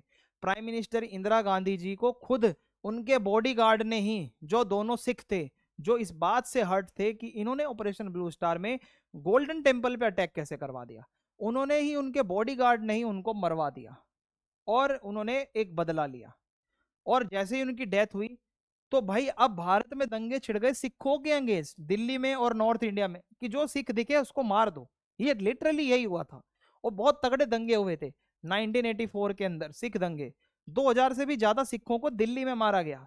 और वॉयलेंस एक हफ्ते तक चली, कईयों ने अपना घर इधर उधर छोड़ दिया, कईयों का बिजनेस खराब हो गया, कईयों के फैमिली मेंबर चले गए। सो गवर्नमेंट ने इस वॉयलेंस पे कंट्रोल करने में थोड़ा सा अपना रिएक्शन बहुत स्लो दिखाया। और बहुत सारे कल्प्रिट्स थे जिनको पनिशमेंट नहीं मिली। और कहीं ना कहीं सिखों के ऊपर भरोसा कई लोगों का उठ गया कि यार इन्होंने पीएम को मार दिया। लेकिन यहाँ पे बहुत सारी बातें हैं जो आपको समझ में आएंगी धीरे धीरे। Acknowledgement and apology. 2005 में प्राइम मिनिस्टर मनमोहन सिंह, जो खुद एक सिख हैं, उन्होंने पार्लियामेंट में एक रिग्रेट दिखाया, एक्सप्रेस किया, अपोलोजाइज किया। 1984 में जो एंटी सिख राइट्स हुए थे, उनका स्टेटमेंट ये था कि वो चाहते थे कि भाई देखो जो हुआ है मुझे बहुत दुख है, ये होना नहीं चाहिए था हमारे देश में, और इस चीज़ को आगे के लिए हमें अब ठीक करना है। तो राजीव गांधी जी और लोंगोवाल जी का एक अकॉर्ड भी साइन हुआ था, मैं आपको बता दूं। ये जो वॉयलेंस हुई थी अर्ली 1980s में, newly elected prime minister Rajiv Gandhi, क्योंकि जैसे ही इंदिरा गांधी जी की डेथ हुई तो आगे कोई तो पीएम बनेगा, तो राजीव गांधी जी बने थे। उन्होंने बोला कि भाई पंजाब से मैं बात करूंगा जाके। और जुलाई 1985 में उन्होंने एक एग्रीमेंट साइन किया हरचंद सिंह लोंगोवाल जी के साथ, जो अकाली दल के प्रेसिडेंट थे उस टाइम पे। तो जब ये साइन किया गया तो उसके बाद से ही ये बात निकल कर आई कि भाई हम शांति से बात करना चाहते हैं। तो ये जो पंजाब अकॉर्ड साइन हुआ, सबसे पहले चंडीगढ़ का इशू डिस्कस हुआ। चंडीगढ़ जो है पंजाब को ट्रांसफर किया जाए, एक सेपरेट कमीशन होगी, सेटल होगा भाई उनका बॉर्डर डिस्प्यूट, पंजाब और हरियाणा के बीच का जो भी होगा, ये मैटर पहले डिस्कस हो चंडीगढ़ वाला। पानी का पंगा था, एक ट्रिब्यूनल बनाया जाएगा जो कि रवि और ब्यास रिवर का पानी जो पंजाब हरियाणा राजस्थान में शेयर होता है उसको देखेगा। और better treatment and compensation for victims of militancy, ठीक है, जो आतंकवाद में लोग मारे गए हैं उनको एक भाई कुछ तो हेल्प करो, कंपनसेशन। और आर्म्ड फोर्सेस नहीं होंगी, ठीक है, पंजाब के अंदर withdrawal of the armed forces act, जो स्पेशल पावर्स थी आर्म्ड फोर्सेस एक्ट, उसको हटाया जाएगा, ठीक है, इस चीज को विद्रॉ किया जाएगा। ये मेन पॉइंट्स निकल कर आए। और इस अकॉर्ड के बाद भी कुछ चैलेंजेस थे। ये एग्रीमेंट बहुत पॉजिटिव स्टेप था, लेकिन जो एक्सट्रीमिस्ट लोग थे वो अभी भी वायलेंस कर रहे थे। मिलिटेंसी वर्सेस काउंटर इंसर्जेंसी ये चलती रहती है, आतंकवादी भी आते हैं, फिर उनको शांत करने के लिए गवर्नमेंट भी कदम उठाती है। ह्यूमन राइट्स का वोलेशन बहुत ज्यादा होता है, पुलिस लोग जो हैं, सिक्योरिटी फोर्सेस हैं, लगातार क्लैश हो जाता है। तो वहां के बेचारे जो सिविलियंस हैं, सारा डर तो उनके लिए है, सारी प्रॉब्लम्स ही उन्हीं के लिए हैं बेचारे, उनकी क्या गलती है। हुआ क्या, अकाली दल बाद में, the Akali Dal fragmented into rival groups, the centre impose presidents rule suspending state politics. तो लगातार वहां पे जो है सेंट्रल गवर्नमेंट इंटरफेयर करती है। 1992 में जो इलेक्शंस हुए थे सिर्फ 24% वोट आए, 24% वोटर आए थे। ज्यादातर लोग डर के मारे अपने घर बैठे थे, लोग आना ही नहीं चाहते थे वोट डालने, इतना लोगों में खौफ था। अब देखो 1990s के आगे थोड़ा नॉर्मल टाइम आया। By the mid 1990s security operation चलाए गए, ठीक है, सक्सेसफुली एंडेड मिलिटेंसी, जो आतंकवाद था वो खत्म किया गया, धीरे धीरे पीस की तरफ पंजाब गया। 1997 के इलेक्शन में अकाली दल जो था, उन्होंने एक अलायंस बनाया बीजेपी के साथ, प्रकाश सिंह बादल जो इनके नेता थे, और एक बहुत बड़ी विक्ट्री रही। और पहली बारी नॉर्मल इलेक्शंस हुए इतना अनरेस्ट होने के बाद। एक नया फेज आया, जब मिलिटेंसी का टाइम ओवर हुआ तो पंजाब का फोकस गया थोड़ा भाई रिलीजियस कॉन्फ्लिक्ट से हटकर थोड़ा रिकंस्ट्रक्शन की तरफ, कि हाँ पंजाब की इकोनॉमिक ग्रोथ भी करनी है, एग्रीकल्चर और इंडस्ट्रीज को भी आगे बढ़ाना है। तो पॉलिटिक्स जो थी वो पंजाब की थोड़ी अब सेक्युलर हो गई, जो पहले सिख सेंटर्ड ज्यादा होती थी, अब यहाँ के लोगों ने बोला कि हाँ भाई थोड़ा थोड़ा डेवलपमेंट पे भी बात कर लेते हैं, ठीक है। अब हम बात करेंगे नॉर्थ ईस्ट की। पंजाब वाला टॉपिक खत्म होता है, कैसे नॉर्मल जो चीजें शुरू होती हैं वापस, वो वहीं तक था। अभी अपना नॉर्थ ईस्ट इंडिया है, सिक्किम, मेघालय, त्रिपुरा, मिजोरम, मणिपुर, नागालैंड, असम, अरुणाचल प्रदेश। ठीक है, आपको याद होगा इसको सेवन सिस्टर्स भी हम कहते हैं अक्सर। तो यहाँ पे मैटर क्या है, आखिर यहाँ के लोगों में क्या प्रॉब्लम है, अब मैं आपको वो बताऊंगा। नॉर्थ ईस्ट जो एरिया है इंडिया का, यहाँ टोटल 8 स्टेट आते हैं। There are total 8 states. Assam, Arunachal, ठीक है, सबसे पहले असम, फिर अरुणाचल, फिर उसके बाद नागालैंड, ये नागालैंड, फिर उसके बाद मणिपुर, ठीक है, मणिपुर, त्रिपुरा, मिजोरम, मेघालय, ठीक है, और सिक्किम। तो ओरिजिनली ये पूरा जो एरिया था, सिक्किम को हटा दें तो सेवन सिस्टर कहलाता था, 7 स्टेट्स थे। बाद में जब सिक्किम यहाँ पे जुड़ा तो सेवन सिस्टर्स का ब्रदर माना जाता है सिक्किम। सेवन सिस्टर्स में सिक्किम नहीं आता, टोटल 8 स्टेट्स हैं, सिक्किम को इनका ब्रदर कहा जाता है स्टेट्स का। इस पूरे एरिया में सिर्फ 4% इंडिया की पॉपुलेशन रहती है, लेकिन लगभग यहाँ पे ये इंडिया का 8% एरिया कवर होता है।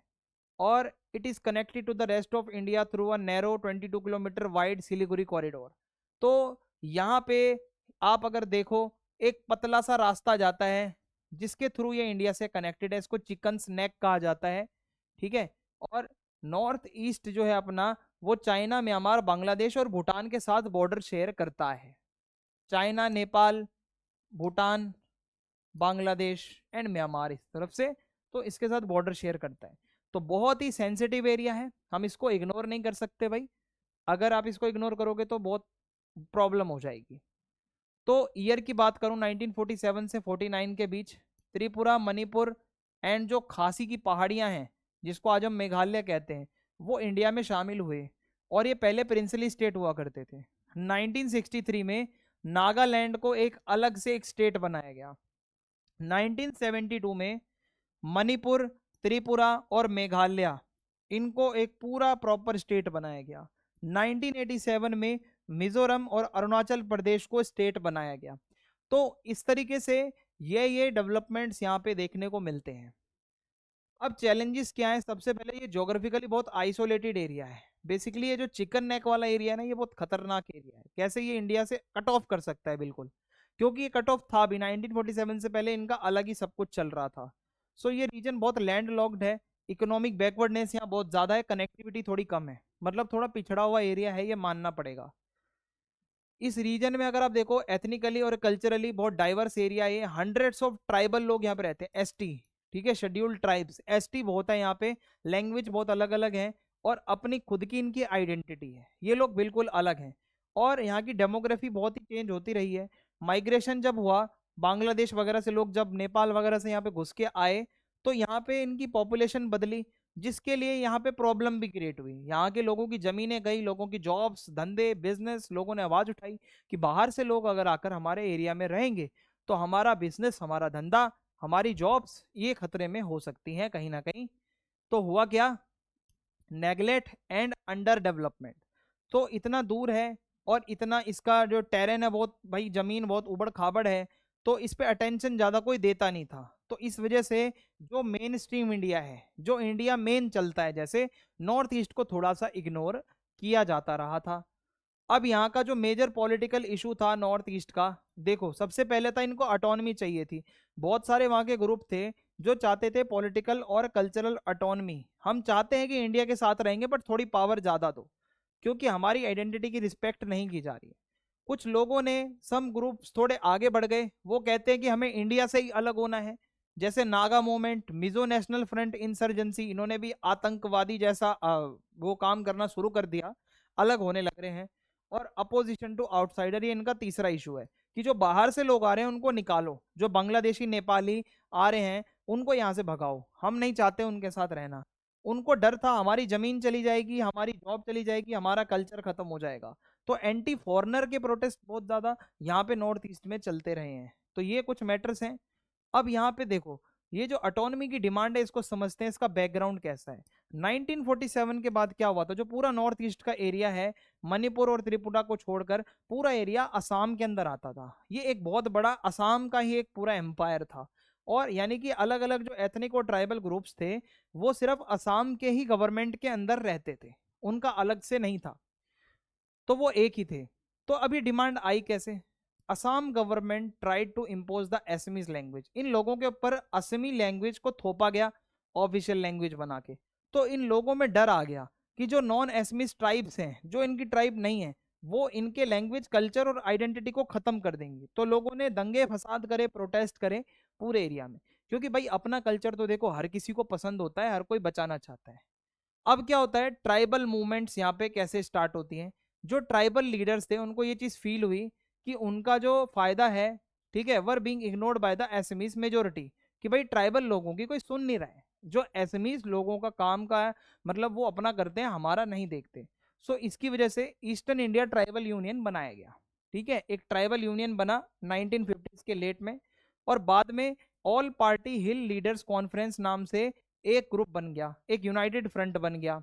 इनकी डिमांड थी कि एक ट्राइबल स्टेट अलग से बनाना है असम से हटकर, हमें असम के अंडर रहना ही नहीं है, क्योंकि हमारी ट्राइब्स को यहाँ पे इग्नोर मारा जा रहा है, और हमें अब आपके साथ रहना नहीं है, हमें अपना अलग चाहिए सब कुछ।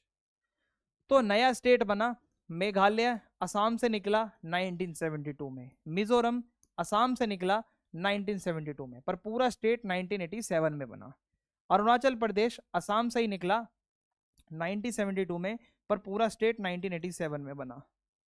त्रिपुरा जो है ये upgraded from union territory to 1972, ठीक है, स्टेट। मणिपुर जो है ये भी अपग्रेडेड फ्रॉम यूनियन टेरिटरी 1972। तो बहुत सारे आप देखोगे स्टेट्स असम से ही निकल रहे हैं, असम इनका सेंटर था।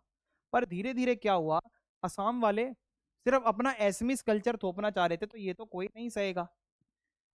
तो 1972 के बाद भी डिमांड आती है, नए स्टेट्स बन गए, फिर भी असम के अंदर बहुत सारे ट्राइबल ग्रुप्स हैं जो सेपरेट स्टेट चाहते थे। जैसे वो अपना बोडो लैंड बनाना चाहते थे, जो बोडो ट्राइब है, करबी ट्राइब है, वो करबी एंगलोंग स्टेट बनाना चाहते थे। दिमसा ट्राइब के लोग हैं, वो दिमर्जी स्टेट बनाना चाहते थे। तो इन ग्रुप्स ने लगातार बड़ी बड़ी मूवमेंट्स करी, प्रोटेस्ट करी, और कभी कभी तो इंसर्जेंसी बहुत ज्यादा बढ़ जाती थी, हथियारों तक का यूज करते थे ये लोग। तो इस तरीके से इनकी जो डिमांड थी ये अभी भी रुक नहीं रही थी। तो करबी कम्युनिटी के जो लोग हैं उनको क्या किया गया, अटोनमस एक अलग उनका डिस्ट्रिक्ट काउंसिल बना के दिया गया। दिमसा जो कम्युनिटी के लोग थे उनको भी एक डिस्ट्रिक्ट काउंसिल बना के दिया गया।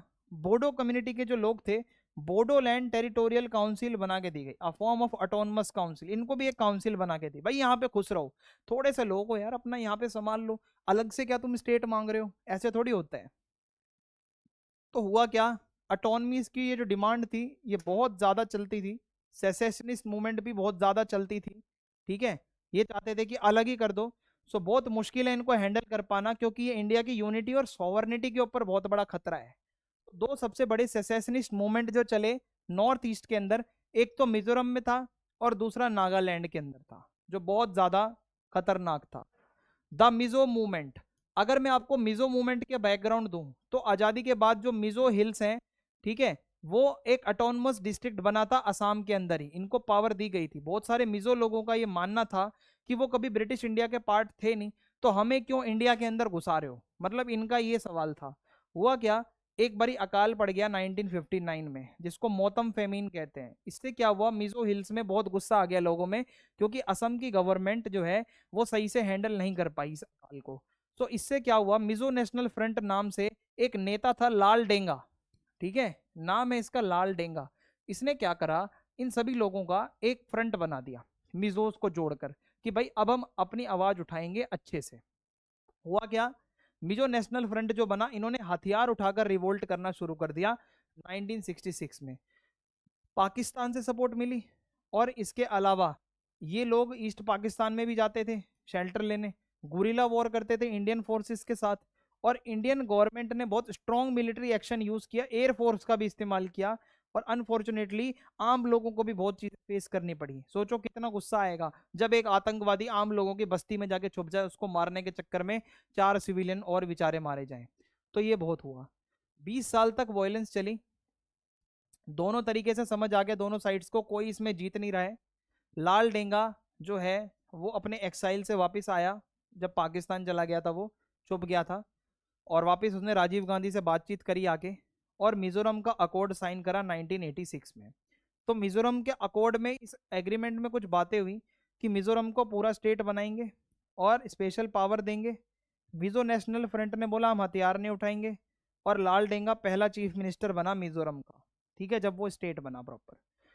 तो ये मिजो लोगों का कॉन्फ्लिक्ट जो था, ये इस तरीके से आके पूरा एंड हुआ। अब रिजल्ट क्या हुआ, मिजोरम में बहुत पीस है आज की डेट में, डेवलपमेंट हो रहा है वहाँ पे, और लिटरेसी रेट बहुत अच्छा है वहाँ पे, स्टेबल पॉलिटिक्स है, लोग सोशल हार्मनी है, पीसफुल वहाँ पे, मतलब एक ग्रुप लोग रहते हैं पीसफुली, शांति से सभी ग्रुप्स आपस में रहते हैं। अब है द नागा मूवमेंट। तो इसको समझो, ये नागालैंड का जो नागा ट्राइब है अंडर दी अंगामी जापू फिजो। अब ये कौन है भाई, ये फिजो जो है नागालैंड की इंडिपेंडेंस डिक्लेयर कर रहा है 1951 में, कह रहा है हम इंडिया से अलग है। मतलब ये सोचो कि ये चाहता था कि इंडिया से अलग कर दूंगा नागालैंड को। हुआ क्या, नागा नेशनल काउंसिल बनी एनएनसी, और इन्होंने एक हथियार उठाकर सोवरनिटी की आवाज उठाई और इंडियन गवर्नमेंट के हर ऊपर ठुकरा दी। इंडियन आर्मी ने भी भाई काउंटर अटैक करा, ऑपरेशन चलाए, वायलेंस भी हुई और बहुत ज्यादा नुकसान भी हुआ, दोनों तरफ से हुआ। फिर 1963 में इंडियन गवर्नमेंट ने स्टेट ऑफ नागालैंड बनाया ताकि वहां के लोगों को थोड़ी पावर ज्यादा दी जाए। बाद में a section of NNC signed the Shillong agreement 1975। तो इन्होंने बाद में, इनको समझ आ गया कि हाँ भाई भलाई इंडिया के साथ रहने में है, इन्होंने शिलोंग एग्रीमेंट साइन किया और इंडियन कॉन्स्टिट्यूशन को एक्सेप्ट करा। और ये जो डील थी was rejected by many Naga groups, बहुत सारे ग्रुप्स ने रिजेक्ट भी कर दिया और कई जगह इंसर्जेंसी चलती भी रही। तो ये जो मूवमेंट था बाद में split into multiple factions such as Isak Muivah या एनएससीएन खपलांग, मतलब छोटे छोटे जो ग्रुप्स थे नागालैंड के अंदर ही, इन्होंने अपने लेवल पे फिर अलग अलग इंसर्जेंसी करना शुरू कर दी, आवाज उठाना शुरू कर दी। पहले ये सब एक ही थे तो इन्होंने मान लिया था इनके बड़े नेताओं ने, पर ये छोटे छोटे छोटे नेता बंद नहीं होते ना, बाज नहीं आते। आज की डेट में बातें चलती रहती हैं डिफरेंट नागा ग्रुप्स के साथ लगातार कई डिकेड से, एक फाइनल सॉल्यूशन अभी भी आना पेंडिंग है। लगातार ओकेजनली भी कभी कभी देखा जाता है वॉयलेंस और डिमांड आती है ग्रेटर नागालिम के लिए, यानी कि कुछ आसपास की जगहों को भी जोड़कर नागालैंड को थोड़ा और बड़ा करना है हमें, पर अभी तक इस पे कोई मैटर सीरियस नहीं लिया गया है। तो देखो, मिजोरम के जो लीडर थे वो थे लाल डेंगा, नागालैंड के जो लीडर थे वो थे फिजो। ऑर्गेनाइजेशन की बात करूं तो लाल डेंगा का था एमएनएफ यानी कि मिजो नेशनल फ्रंट, और इनका था नागा नेशनल काउंसिल। यहाँ पे इंसर्जेंसी शुरू हुई 1966 में और यहाँ 1951 में ही हो गई थी। यहाँ पे स्ट्रगल कैसा था, 20 साल तक आर्म्ड स्ट्रगल चला, और यहाँ तो बहुत लंबे समय तक और अभी भी चल ही रहा है। पीस सेटलमेंट की बात करूं तो मिजोरम अकॉर्ड साइन हुआ 1986 में जो कि सक्सेसफुल रहा, लेकिन यहाँ तो इतने अकॉर्ड साइन हो गए अभी भी फाइनल शांति आ नहीं रही है। आउटकम अगर मैं आपको बताऊं तो मिजोरम को पूरा स्टेट बना दिया गया है, और नागालैंड के बारे में अगर बात करूं तो अभी भी नेगोशिएशंस चल रहे हैं, उनको अभी भी कुछ कम लग रहा है, उनको लग रहा है हमें और पावर दो और पावर दो। Movements against outsiders in the north east. अब मैं आपको बताऊंगा कि बाहर के लोगों के अगेंस्ट कुछ मूवमेंट्स चले हैं, वो कौन कौन से हैं, आइए डिस्कस करते हैं। तो नॉर्थ ईस्ट का जो एरिया है वहां पे देखने को मिलता है बाहर से बहुत लोग घुसे हैं, चाहे वो अदर पार्ट्स ऑफ इंडिया से हो, चाहे वो बांग्लादेश से हो, चाहे पाकिस्तान से हो, वो लोग आए हैं।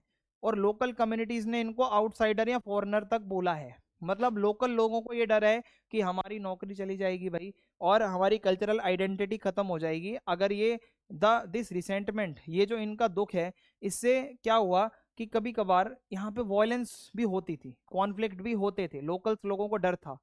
तो एक असम मूवमेंट शुरू हुआ 1979 से 1985 के बीच में। मेन कारण ही यही था कि बड़े लेवल पे जो इलीगल माइग्रेशन हो रहा है, बांग्लादेश से लोग असम में आ रहे हैं, तो आसामीज लोगों को यही डर था कि जो वहां की देसी पॉपुलेशन है इंडिजीनियस, उसको वो तो एक माइनॉरिटी बन जाएगी, सारे के सारे मुस्लिम्स वहां से आगे बस जाएंगे और हम तो वहां पे संख्या में कम हो जाएंगे।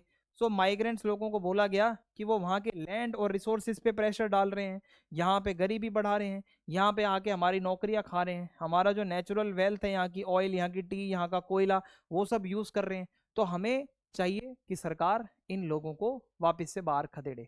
तो यहाँ पे स्टूडेंट्स की यूनियन बहुत एक्टिव थी इस पूरे मूवमेंट में। मैं आपको बताना चाहूंगा, ये जो आसू है, ऑल असम स्टूडेंट यूनियन, ये एक नॉन पॉलिटिकल स्टूडेंट ग्रुप था और ये एंटी फॉरेनर मूवमेंट में बहुत आगे था। बाहर के लोग जो आ रहे हैं उनको निकालने के लिए स्टूडेंट्स ने बहुत बड़ा रोल प्ले किया था। तो इनका यही था कि जो भाई इलीगल लोग हैं उनको डिटेन करके बाहर पकड़ो, डिटेक्ट करो, डिपोर्ट कराओ उनके घर में, जो भी 1951 के बाद बाद आए हैं। वोटर लिस्ट को ठीक करो, क्योंकि ये माइग्रेंट्स लोगों का भी नाम आ गया है वोटर लिस्ट में, इन्होंने डॉक्यूमेंट सारे बनवा दिए यार। इकोनॉमिक जस्टिस चाहिए हमें, ठीक है, असम का फायदा जितना रिसोर्सेज का हमें होना चाहिए बस। ये जो मूवमेंट था ये मास बेस्ड था, लोग इसमें जुड़े हुए थे, बहुत पीसफुल था इनिशियली, बाद में थोड़ा बहुत वायलेंस हुआ। अब हुआ क्या कि इस मूवमेंट में बॉयकॉट किया जा रहा था, रैली निकाली जा रही थी, भूख हड़ताल चल रही थी, सत्याग्रह चल रहे थे, ट्रेन को ब्लॉक कर देना, ऑयल सप्लाई रोक देना। सो स्टूडेंट जुड़ गए, फार्मर जुड़ गए, वर्कर्स लोग जुड़ गए, ठीक है, और कास्ट, क्लास, रिलीजन, हर तरीके के लोग जुड़ गए। सैडली यहाँ पे बहुत सारे वायलेंट इंसिडेंट्स भी हुए जहाँ लोगों की और प्रॉपर्टी का बहुत लॉस हुआ है। तो ये एक मूवमेंट था बाहर के लोगों के खिलाफ जो चल रहा था।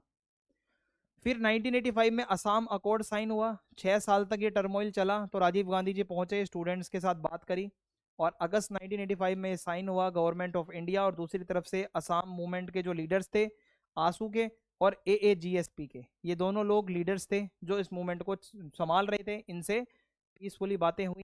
और असम अकॉर्ड में ये हुआ कि जो 25 मार्च 1971 के बाद आए हैं, ठीक है, उनको डिटेक्ट करके डिपोर्ट किया जाएगा, और यहाँ के लोगों का कल्चर और यहाँ की सोशल और लिंग्विस्टिक आइडेंटिटी को प्रिजर्व किया जाएगा, यहाँ का इकोनॉमिक डेवलपमेंट होगा, यहाँ की भलाई के लिए काम होगा, और पीस और नॉर्मलिसी हमें लानी है। हम चाहते हैं कि यहाँ पे शांति बनी रहे, लोग नॉर्मली रहें। और हुआ क्या है फिर, after math, rise of regional politics. तो जैसे ही अकॉर्ड हुआ तो आसू और जो असम गण संग्राम परिषद है वो मिलकर एक पॉलिटिकल पार्टी बनाते हैं, असम गण परिषद। और एजीपी की भाई सत्ता आती है 1985 में। ये लोग प्रॉमिस करते हैं कि ये जो इलीगल वाला इशू है माइग्रेशन का, इसको ठीक कर देंगे, हम असम को एक गोल्डन असम बनाएंगे। और इस मूवमेंट से क्या होगा, एक रीजनल आइडेंटिटी की जो पॉलिटिक्स है, जो हम चाहते हैं कि असम को लोग जाने, असम सामने आए हमारे भारत के सभी स्टेट्स की तरह, तो वो होगा।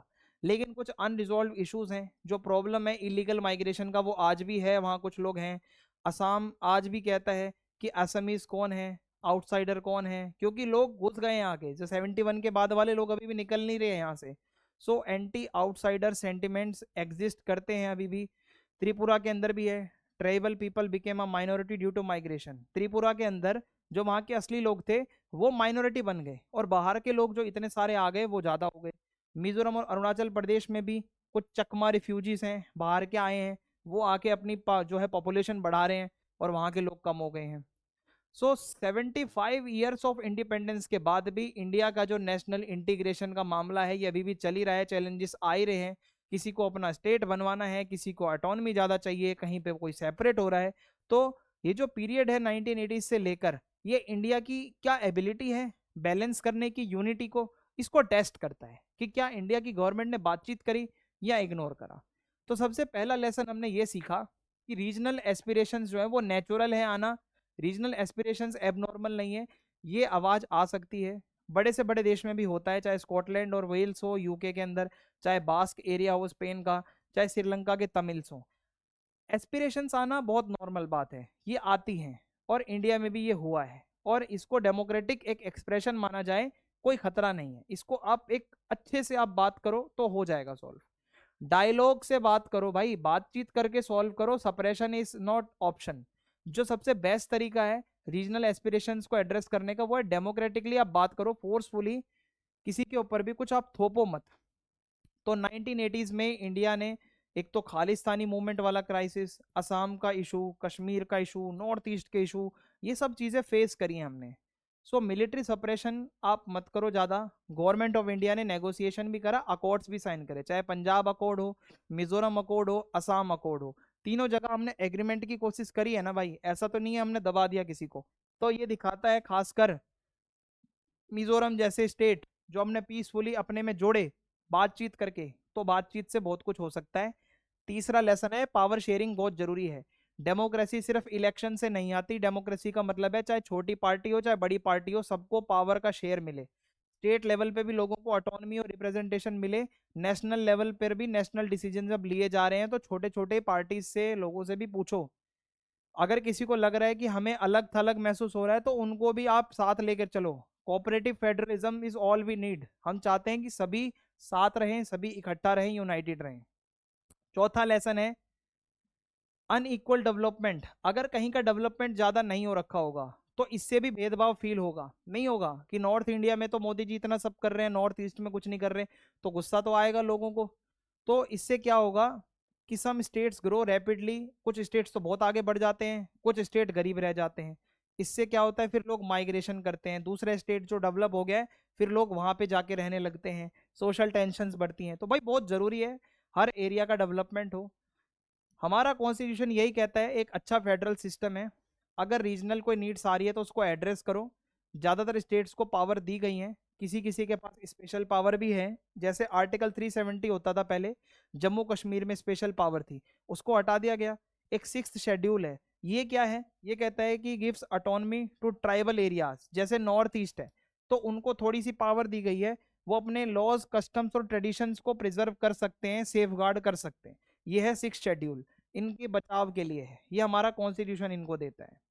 और इंडिया की यूनिक स्ट्रेंथ ही यही है कि वो बहुत फ्लेक्सिबल है। अलग अलग देशों में क्या होता है, अगर कोई कॉन्फ्लिक्ट होता है तो उसको सप्रेस करने पर ध्यान ज्यादा दिया जाता है, पर हमारा इंडिया कहता है कि भाई सबको इंक्लूसिवनेस का वो लेसन सिखाता है, एक रहो। रीजनलिज्म एंटी नेशनल नहीं होता, एक डेमोक्रेटिक वॉइस है, लेजिटिमेट है, भाई उसको सुनो, उसका सॉल्यूशन निकालो। तो हमारे पॉलिटिक्स में ये लड़ाई नहीं होती, हम इसको सॉल्व करते हैं। ठीक है, तो हमारा चैप्टर तो यहाँ खत्म होता है। कुछ बॉक्स हैं जो मैं आपके साथ डिस्कस करना चाहता हूँ, जो कि इसी चैप्टर का पार्ट है। Goa, although the British Empire in India came to an end in 1947, 1947 में ब्रिटिशर्स चले गए थे, लेकिन जो पुर्तगाल था वो जाने को तैयार नहीं था। गोवा में उसकी टेरिटरी थी, दीव में भी और दमन में भी, जो कि उसके कॉलोनियल रूल का पार्ट था सिंस द 16th सेंचुरी, 16वीं सदी से इसका एरिया था। So during their long rule, जो पोर्चुगीज थे उन्होंने गोवा के लोगों को बहुत दबाया और उनको सिविल राइट्स नहीं दिए और उनको क्रिश्चियन बनाया। तो जैसे ही इंडिया आज़ाद हुआ, इंडियन गवर्नमेंट ने बहुत ही पेशेंट तरीके से कहा कि भाई पोर्चुगीज गवर्नमेंट आप यहाँ से हट जाओ, ये हमारा है। So there was also strong popular movement with Goa for freedom, लोगों ने वहाँ पे मूवमेंट भी चलाया, लेकिन they were strengthened by social satyagrahi from Maharashtra, वहाँ के महाराष्ट्र के लोग जो थे वो भी इनके साथ जुड़ गए। फाइनली दिसंबर 1961 में गवर्नमेंट ऑफ इंडिया ने अपनी आर्मी भेजी और ये जो टेरिटरीज थी 2 दिन तक कार्यक्रम चला और गोवा, दीव और दमन यूनियन टेरिटरी बन गए और गोवा बाद में स्टेट बन गया था, ये इंडिया में शामिल हो गया। फिर क्या हुआ, एक और कॉम्प्लिकेशन आ गया, lead by the Maharashtrawadi Gomantak party, one section decide that Goa as a Marathi speaking area.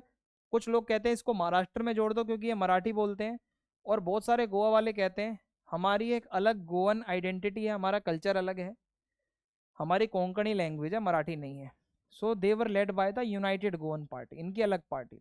तो जनवरी 1967 में सेंट्रल गवर्नमेंट ने एक स्पेशल ओपिनियन पोल करवाया, गोवा के अंदर लोगों से पूछा आप महाराष्ट्र में जाओगे या अलग रहोगे। तो यही डिसीजन निकला कि भाई अलग रहना है, ठीक है, महाराष्ट्र से अलग रहना है। और फाइनली 1987 में गोवा एक प्रॉपर स्टेट बन गया। ठीक है, तो गोवा इस तरीके से आया। सिक्किम का एक मर्जर हुआ था, इसको भी देख लो। आज़ादी के टाइम पे सिक्किम जो था वो एक प्रोटेक्टोरेट ऑफ इंडिया था, इंडिया उसकी प्रोटेक्शन करता था, यानी कि वो इंडिया का पार्ट नहीं था। It was also not a fully sovereign country, वो पूरा आज़ाद भी नहीं था। तो सिक्किम का जो डिफेंस और फॉरेन रिलेशंस थे वो इंडिया ही देखता था, while the power of internal administration was, वहाँ के राजा होते थे चोग्याल और सिक्किम मोनार्क होते थे। तो ये एक अरेंजमेंट था, तो इससे क्या होता है बहुत डिफिकल्टी आ रही थी। ठीक है, और एक ओवरवेलमिंग मेजोरिटी थी सिक्किम के पॉपुलेशन की जो कि नेपाली थे, बट जो चोग्याल था उसको देखा जाता था एक perpetuating the rule of a small elite from the minority Lepcha Bhutia community. ठीक है, ऐसा माना जाता था कि वो उसको रूल कर रहा है सिर्फ। तो चोग्याल के अगेंस्ट कुछ लीडर्स आ गए, ठीक है, कम्युनिटीज के, और उनको सपोर्ट मिल गया इंडियन गवर्नमेंट का। चौग्याल को हटाना था कुल मिला के और सिक्किम को अपने साथ लाना था। पहला डेमोक्रेटिक इलेक्शन हुआ सिक्किम की असेंबली में 1974 में, और वहां पे सिक्किम कांग्रेस जीतती है, which stood for greater integration with India. वो चाहती थी इंडिया में लाना। और assembly first sought the status of associate state, and then in April 1975 a resolution asking for full integration. पहले तो एक एसोसिएट स्टेट बनाना था, बाद में एक पूरा इंटीग्रेशन इंडिया के साथ करने की बात आई। उसके बाद क्या हुआ, एक बहुत जल्दबाजी में एक रेफरेंडम हुआ that put a stamp of popular approval on the assembly's request, and the Indian parliament accepted this request immediately, और सिक्किम बन गया हमारा 22वां स्टेट। ठीक है, इस तरीके से चौग्याल ने इस चीज को एक्सेप्ट नहीं किया था मर्जर को, और उसके सपोर्टर्स ने भी भाई एक्यूज किया कि जो गवर्नमेंट ऑफ इंडिया है वो यहाँ पे जो है धोखाधड़ी कर रही है। येट जो इसका मर्जर हुआ है ये बहुत पॉपुलर हो गया और सपोर्ट बाहर से लोगों को मिली। तो ये एक मतलब चौग्याल की सुनी नहीं गई और ये मैटर हो गया इंटरनली, इंडियन गवर्नमेंट ने जोड़ ही दिया इसको। एक और मूवमेंट है द्रविडियन मूवमेंट, इसको भी समझ लो, साउथ इंडिया का ये मैटर है। मैं आपको बताता हूँ इसमें क्या था।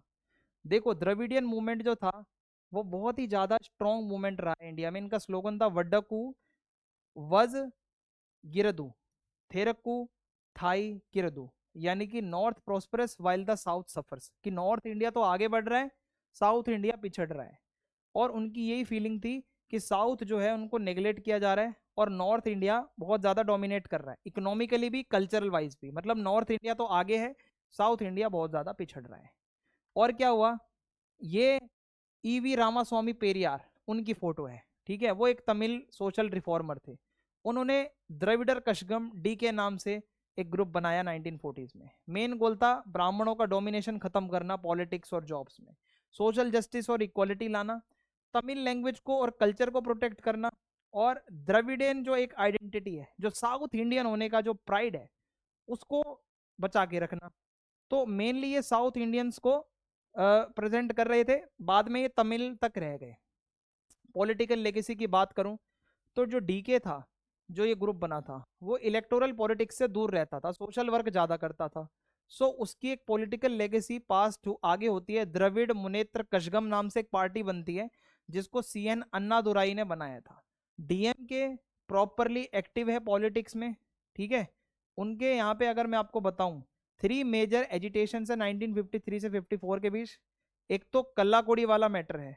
इनका ये मैटर था कि एक रेलवे स्टेशन है जिसका नाम रख दिया गया था डालमियापुरम, तो वापिस से उसको कल्लाकुड़ी किया जाए, क्योंकि डालमियापुरम कहीं ना कहीं सुनने में लग रहा है नॉर्थ इंडिया का नाम है कहीं का। तमिल कल्चरल मूवमेंट चलाया गया कि तमिल हिस्ट्री और लिटरेचर पे ज़्यादा फोकस किया जाए स्कूल में, और जो भी मतलब ऐसा ब्राह्मणों के आइडियाज़ को प्रमोट करने वाली एजुकेशनल पॉलिसीज थी उसको साइड करके एजुकेशनल पॉलिसीज अलग बनाई जाए। ये इनका मेन मैटर था। हिंदी के भी ये लोग अगेंस्ट थे। डीएम के पार्टी वाले लोग कहते हैं कि भाई हिंदी को ऑफिशियल लैंग्वेज मत बनाओ, हिंदी को ही आप सब सपोर्ट मत करो।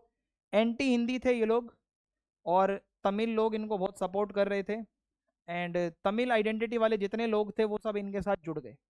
तो बेसिकली ये इनका द्रविडियन मूवमेंट था। एट फर्स्ट द्रविडियन मूवमेंट लग रहा था एंटी नेशनल है, क्योंकि यार ये अलग से ही अपना द्रविड़ नाडु मांग रहे थे, अलग देश मांग रहे थे। ओवर द टाइम इनको लगा हाँ इंडियन यूनियन के साथ मिलकर हमें डेमोक्रेटिक तरीके से ही काम करना है, ऐसा अलग से देश बनाकर कुछ नहीं मिलने का। तो तमिलनाडु की रीजनल पार्टीज फिर क्या है एक कोalition बनाने शुरू हो गई 1996 के बाद, सेंट्रल गवर्नमेंट के साथ भी, स्टेट गवर्नमेंट्स में भी। तो ये दिखता है कि देखो रीजनलिज्म और नेशनलिज्म दोनों साथ चलते हैं। रीजनलिज्म का मतलब ये नहीं होता कि आपको कुछ डिमांड है तो आप अपना देश ही अलग बनाओगे, ऐसा नहीं चलता। तो इस तरीके से हमारा ये चैप्टर यहाँ पे फिनिश होता है। अगर आपको समझ में आया है चैनल को सब्सक्राइब करें, वीडियो को लाइक करें, फीडबैक लिखें और ज़्यादा से ज़्यादा वीडियो को शेयर करें। जय हिंद, जय भारत।